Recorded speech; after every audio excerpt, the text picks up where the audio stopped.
Sebagaimana prinsipnya dalam kerangka retorika klasik, yang pertama itu ada 3 hal yang menjadi poinnya. Jadi di masa itu sudah dirumuskan apa yang disebut logos, ethos, dan pathos. Jadi retorika klasik itu mengakui pentingnya 3 hal itu. Logos itu berkaitan dengan logika ya. Ethos itu tuh berkaitan dengan etika, dan pathos itu berkaitan dengan emosi yang kita bangun dalam melakukan komunikasi persuasi. Nah, logos berhubung dengan argumen logis. Jadi kenapa harus ada logos? Supaya logis gitu. Apa yang kita utarakan, kita tuliskan, ataukah kemudian kita kampanyekan ataukah iklankan. Logos dalam hal ini logis, dia selalu menyediakan bukti. Jadi misal saya menyatakan sesuatu ini, saya menyediakan bukti-buktinya. Nah, ethos itu berkaitan dengan kredibilitas kita. Jadi dia terkait dengan ethics gitu. Hal-hal etis yang dimiliki oleh seorang pengirim pesan. Dan pathos itu berkaitan dengan bagaimana menciptakan emosi audien. Ini ada keterampilan awal gitu, yang harus dipahami dalam kerangka atau prinsip utama dari retorika. Berikutnya adalah penalaran dan improvement gitu, atau bukti. Retorika klasik itu menekankan penalaran yang baik. Jadi secara nalar itu baik dan bisa menunjukkan bukti yang mendukung argumen.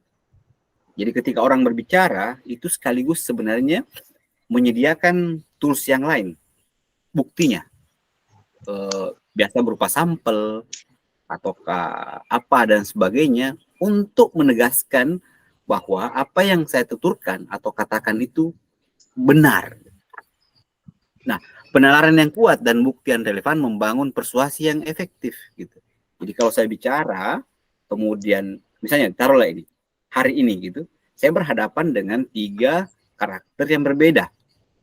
Ada yang punya profesi di industri kreatif, yang latarnya sebelumnya adalah ilmu hukum, juga ada seorang yang selama ini lama di PDAM, tapi kebanyakan melakukan komunikasi publik. Dan ada yang memang selama ini kerjanya sudah dalam kategori ini, siar, distribusi, sharing informasi, dan seterusnya. Nah, artinya apa? Ketika misalnya yang terakhir disebutkan, yang sharing broadcasting itu, untuk bisa meyakinkan pendengar, itu harus memiliki penalaran yang kuat, argumentasi yang kuat, dan menunjukkan bukti yang relevan untuk membuat orang itu dekat gitu, ataukah membuat pemirsa itu dekat dengan kita. Lalu berikutnya yang ketiga itu selain penalaran dan bukti, strukturnya. Jadi dalam prinsipnya ini, retorika klasik itu sudah menghargai struktur. Misalnya dalam pidato atau tulisan yang jelas gitu, ada yang disebutnya misalnya exordium, narasi, perorasi, untuk menyampaikan pesan secara teratur. Ini biasa dikategorikan dalam 3 hal. Misalnya bagaimana membuka suatu argumentasi, kemudian bagaimana menarasikan argumentasi, dan kemudian bagaimana menyimpulkan suatu argumentasi. Itu biasa disebut exordium sebagai pembuka, narasi sebagai isi dan pembuktian, dan perorasi untuk kemudian menyimpulkan apa yang sudah dibuka, kemudian dituturkan di tengah, dan seterusnya, untuk menyampaikan pesan secara teratur dan efektif. Jadi 3 syarat exordium, narasi, dan perorasi kalau kita miliki itu, pasti logis, tertatai gitu. Tertatai. Nah, untuk bisa menguatkan lagi soal misalnya bagian atas yang disebut sebagai ethos atau pathos tadi, gaya bahasa dan retorika visual itu perlu dimiliki. Nah, kalau dalam contoh pidato, ketika orang bertutur, itu punya kekhasan gitu, kekhasan argumentasi dan gestur tubuh. Itu dalam retorika visualnya gitu. Jadi retorika klasik itu mengapresiasi penggunaan gaya bahasa yang menarik dan retorika visual. Misalnya penggunaan metafora, analogi, perumpamaan untuk memperkuat pesan.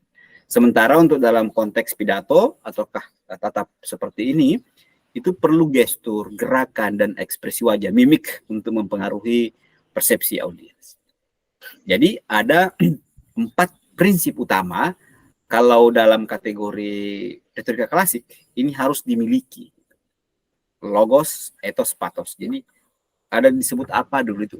Ada semua logika, etika, dan pathos. Pathos terhubung dengan bagaimana bisa kemudian menciptakan emosi dari orang yang mendengarkan kita. Emosi bukan artinya marah ya, bukan. Tapi mendekatkan, bisa membuat orang lekat atau dekat.